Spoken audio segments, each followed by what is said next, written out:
Jaime Salomón, ex viceministro de Agricultura, se encuentra con nosotros porque estamos a menos de un año ya para lo que son las celebraciones del Bicentenario, que así como van las cosas, ¿qué Bicentenario vamos a tener?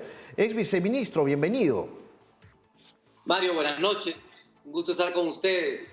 Muchas gracias por estar nuevamente con nosotros. Bueno, tenemos acá diferentes temas, ¿no? Número uno, ¿en dónde estamos situados? ¿Cómo estamos ubicados hoy por hoy, ¿no? En este día de estado de emergencia? Han pasado ya muchísimos meses y estamos viendo, por ejemplo, que en otros países de la región se trata de avanzar, se trata de negociar, por ejemplo, específicamente con el tema de las vacunas, cuando se tuvo que comprar oxígeno o, por ejemplo, las pruebas se han hecho de una manera que hasta los mismos mandatarios han salido a explicarle a la ciudadanía lo que se venía haciendo. Pero acá prácticamente ha sido de toques de queda, de cuarentenas, de decir quédense en sus casas, no salgan el domingo, la policía los va a agarrar. Es como estar asustando a la ciudadanía, pero nada de nada en soluciones. ¿Qué esperamos, señor Salomón? Algo no cuadra, Mario. Si empezamos a ver el tema del virus como uno de los factores dentro del todo que estamos viviendo como país, algo no está cuadrando muy bien y me trato de explicar. Considerando ciertas premisas, por ejemplo, como el escenario electoral 2021, que ya está por empezar en pocos meses, pero sin una presencialidad, considerando que los candidatos más votados o con más intención de voto a la fecha no pueden ser electos, siendo el más votado el presidente Vizcarra, otros dos que no pueden ser electos tampoco y uno que ya dijo que no va. Considerando que la aceptación del señor presidente ha bajado este mes 10 puntos, con el virus que no da tregua, justamente porque las medidas que han tomado no están dando resultado, en un escenario donde todavía no vemos transparencia en las cifras, y no solo en la cifra del Ministerio de Educación, del Ministerio de Salud, que si bien siguen saliendo todos los días, aún no son las cifras sinceradas que la propia ministra ha manifestado. Sin una transparencia y claridad en los gastos que cada sector viene haciendo a la fecha. Vemos varios ministerios haciendo publicidad en canales de televisión, en horas top, con ministros y congresistas que están viajando. Preocupa saber quién gestiona. Mario, adicional, la economía peruana ya entró en recesión. Ya han habido 2 periodos consecutivos negativos. Las familias tienen que seguir a trabajar para llevar alimento día a día porque ni siquiera tienen un refrigerador. En todo este escenario le sumamos un ingrediente adicional.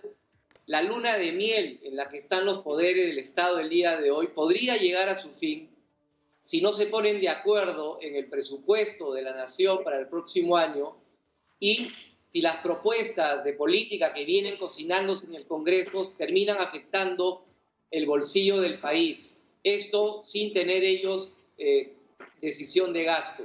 Bajo ese contexto, Mario, ¿cuál es el gran problema? El problema que tenemos hoy en el país se llama incertidumbre. Eso. Necesitamos reducir la incertidumbre y para cada uno de los escenarios en los que estamos, que he pintado, necesitamos tomar acciones, pero el más rápido, el más urgente es trabajo. Tenemos ya el 80% de los peruanos en informalidad. Hay que alentar al Estado el trabajo para que emprendan nuevos negocios, pero formalizados. En otras palabras, hay que formalizar la informalidad. Necesitamos facilitar la inversión privada. El apoyo tiene que llegar directo a los microempresarios. Hemos visto ejemplos en otros países que ya han creado el ingreso básico de emergencia, por ejemplo. En el tema de salud, lo que están haciendo en salud va a terminar en cuarentenas focalizadas. Ejemplos, Colombia están entregando a los hogares los kits con medidores de oxigenación para que la propia gente se dé cuenta en cuál de las 3 etapas del COVID está y no saturen los centros médicos. A eso iba, ¿no? Mario. Claro, a eso iba, que cómo estamos observando países vecinos, fronterizos, Colombia, por ejemplo, Chile, estamos viendo el propio Ecuador y específicamente Guayaquil, una ciudad que estaba devastada por el tema del coronavirus, cómo se han podido levantar. Entonces, no podemos creer nosotros que el Perú, entre comillas, que supuestamente nos vendían cifras anteriores de crecimiento, y ahora, realmente, ¿dónde estamos? O sea, ¿qué reservas tenemos? ¿En qué las han gastado? ¿En qué están usándolas? ¿En qué las están utilizando? ¿Qué está haciendo el gobierno por nosotros? Y todo nos echan la culpa al ciudadano. Necesitamos transparentar la data. Ministerio de Salud, todos los días, y tú lo has leído hoy, salen las cifras oficiales, pero también hemos escuchado a la ministra sincerar la data, todavía no a la fecha, no al 17 de agosto, pero ya se está hablando de cerca de 80.000 fallecidos. Ese es el gran problema. Lo que necesitamos urgente es todos los poderes del Estado, todos deberíamos preocuparnos por la gobernanza del país, por tener un buen gobierno. Es la única manera de reducir la incertidumbre y los profundos desequilibrios económicos ya hoy fuertes y sociales que son heredados de muchos años atrás. Ahora, por el lado del comando vacuna, está liderado por Carlos Neuhaus, que viene haciendo una muy buena labor. Se espera ya que la vacuna esté lista en octubre, por lo menos la vacuna de Oxford, y estaría llegando al país en marzo del próximo año. En primera instancia, vacunas suficientes para atender los 6 millones de personas críticas en nuestro país, y en una segunda instancia, que podría ser todo el 2021 o más, para 20 millones de peruanos.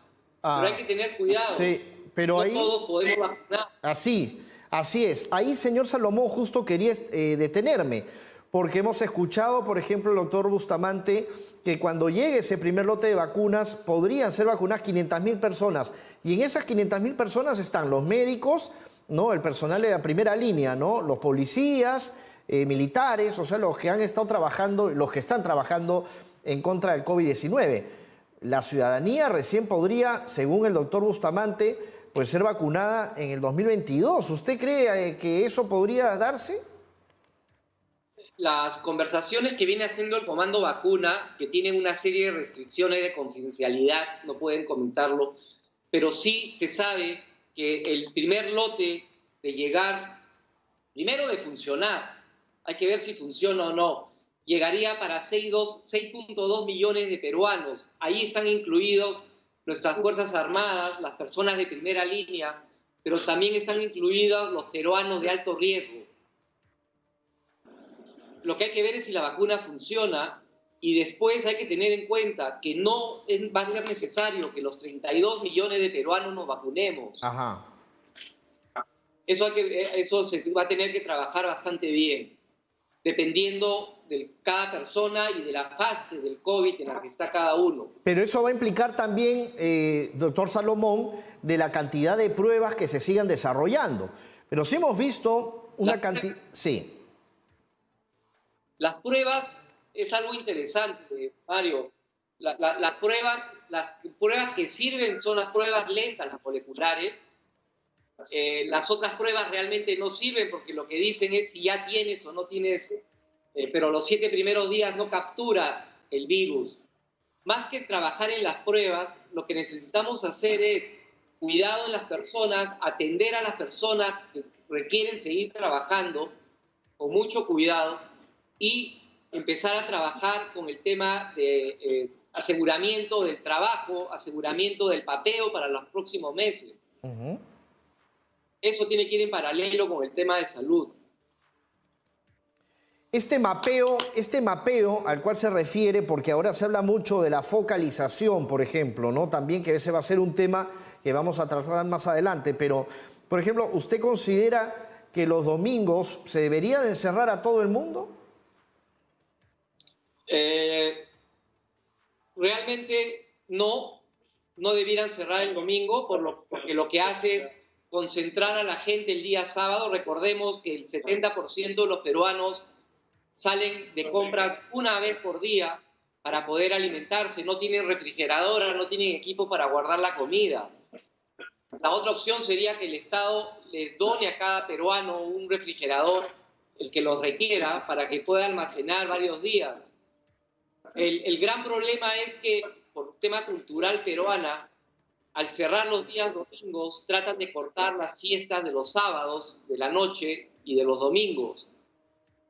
Se requiere realmente que los 32 millones de peruanos nos vistamos de peruanidad y empecemos a seguir las reglas, pero solo si se apoya al peruano que requiere apoyarse, al necesitado, que no tiene trabajo hoy en día.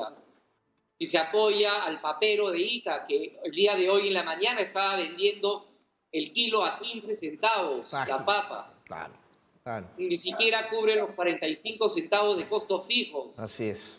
Así es. A esas personas tenemos que ayudar hoy en día. Así es lamentable, es lamentable. Señor Salomón, muchas gracias, como siempre, muy buenas noches, y como siempre digo, a seguirnos cuidando, ¿no? Y a ser responsables, pues, ¿no? A trabajar, a trabajar por el Perú. Así es, y sobre todo las autoridades, muchas veces hay alcaldes que hacen fiestas dentro de sus casas. Hemos visto alcaldes, por ejemplo, de provincias en donde no respetan. Entonces, definitivamente, las autoridades tienen que dar el ejemplo también. Y no solamente siempre la ciudadanía a la cual siempre se le echa la culpa. Muchas gracias, señor Salomón. Bueno. Jaime Salomón es viceministro de Agricultura. Vámonos con el Minuto Nacional, por favor.